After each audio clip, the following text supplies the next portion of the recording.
So, I've said before, we are going to be suffering not only from now, but definitely heavy next year from the ABCs.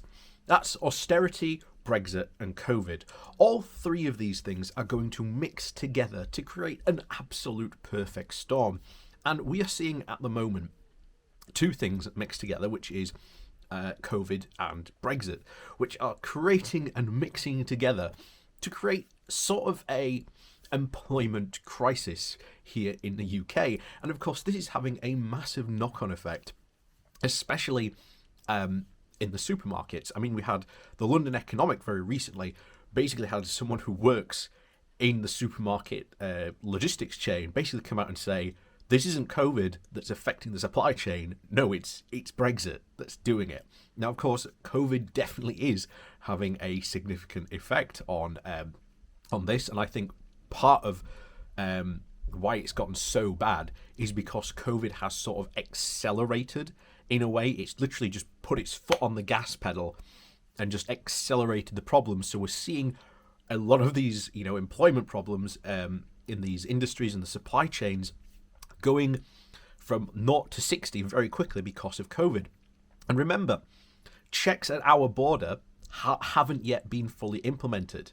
And I mean, obviously, the UK EU border, not the Northern Ireland Protocol border. We're talking that border. Those checks haven't yet been implemented. But when you look at the Northern Ireland Protocol border, where things are worse, that is a view of things to come. And remember, the the checks start in October, and of course they continue in March, and then from there they will just snowball until 2023 of January, where they will be fully implemented. So we will see things start to get worse down at that border. And of course, that will again have more knock-on effects for our companies, our economies, our supply chains. Like I said, I've said it before, 2022 is going to be very, very bad for this country. But of course, we're going to talk about today because, yes, looks like Britain is about to potentially run dry.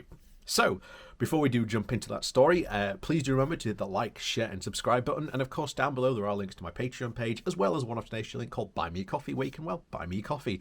And as always, thank you very much to all those people who do support the channel that way. And of course, please do remember to keep on wearing your mask and think about social distancing while you are out there. So, this comes from The Independent, and the title is, "The UK could face a beer shortage as delivery drivers threaten strike."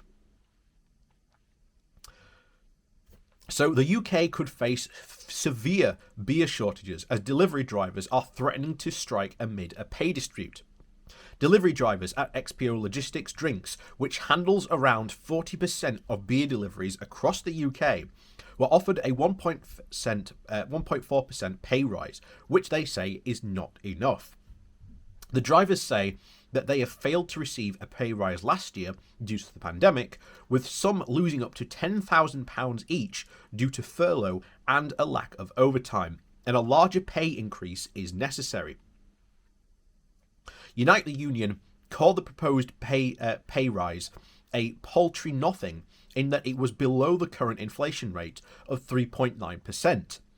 The union said that it had previously offered a manageable inflation increase, which the company outright rejected, resulting in the workforce voting in favour of full-scale industrial action. Joe Clark, the Unite Union officer for the drinks industry, said that our members have suffered great financial hardship during the pandemic, and some of them have lost up to £10,000 through being furloughed and picking up no overtime.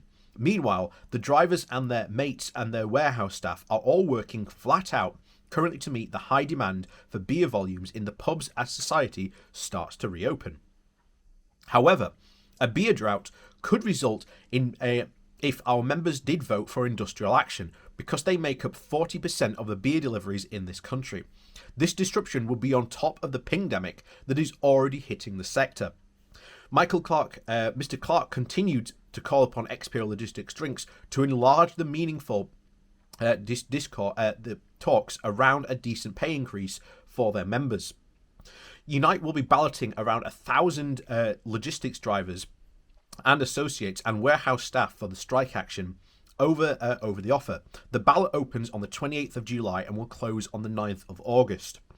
Separate from this issue, a complaint was lodged by Unite around the cutting of all COVID-secure cleaning processes for the drivers. The union said that this move was at the height of irresponsibility with skyrocketing COVID cases, and Mr. Clark said that this was completely ridiculous. The XBO spokesperson told the Morning Advertiser, "We favour dialogue in our negotiations and we remain open for further conversation to seek agreement in the hospitality sector that is just starting to come out of lockdown and feel the impact." So already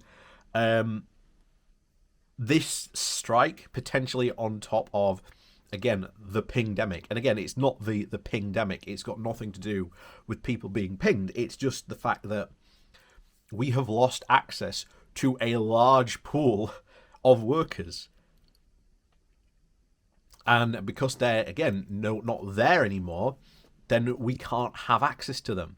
You know, it's like, you go to one field to eat strawberries, every day during the summer, and then all of a sudden you don't have access to that field anymore because there's a fence being put up. No more strawberries for you. You're going to have to, buy them from the shop. This is exactly what we are experiencing now. And the Tories and the Conservatives are foolishly falling hard into this, the anti-immigrant stance of, it was, the classic Schrodinger's immigrant of, here they come to simultaneously not only take your job, but also take your benefits as well. Like I say, there were two different things. And of course, obviously, there are numerous studies looking into this that have shown time and time again, immigration had no effect on people's wages because we had minimum wage.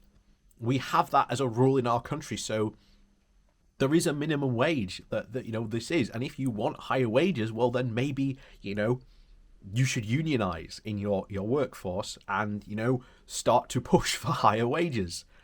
Just a thought there, guys. And here's the thing. There's often this thing of, again, you see it in Barnsley of, people know people who are, quote, immigrants who work in the quote, the warehouse and get paid a cheaper wage. Well, hold on. If the company is doing that, you can report them because that is technically illegal, what they are doing. Why not report them? Again, of course, that's just, quote, the story that we've all heard, quote, the stories about these. But again, they never turn out to be true when, again, people looked into them. So, could there be a beer delivery? Might Britain run dry in a couple of weeks' time? Who knows? It's very likely. And very possible. Like I say, the supermarket shelves are starting to empty more and more. And again, this isn't just the fact that drivers are being pinged. It's the fact that there just aren't enough drivers. Even Tesco is offering £1,000 start bonus to new drivers to try and attract people into their logistics core. So it's not that, it's not the pingdemic, it's that there just aren't enough drivers. And like I say, now that the government has gone super hard on immigration, all those, people that we used to rely on from Europe, they're not there anymore. They're not in the, not in the employment pool. So that causes huge problems. So, as always, go and stock up on your beer while you can, I suppose. But while you do that, but before you go do that, please do remember to hit that like, share, and subscribe button. And of course, down below there are links to my Patreon page, as well as a one-off donation link called Buy Me a Coffee, where you can, buy me coffee. And as always, thank you very much for watching, and we'll see you all next time.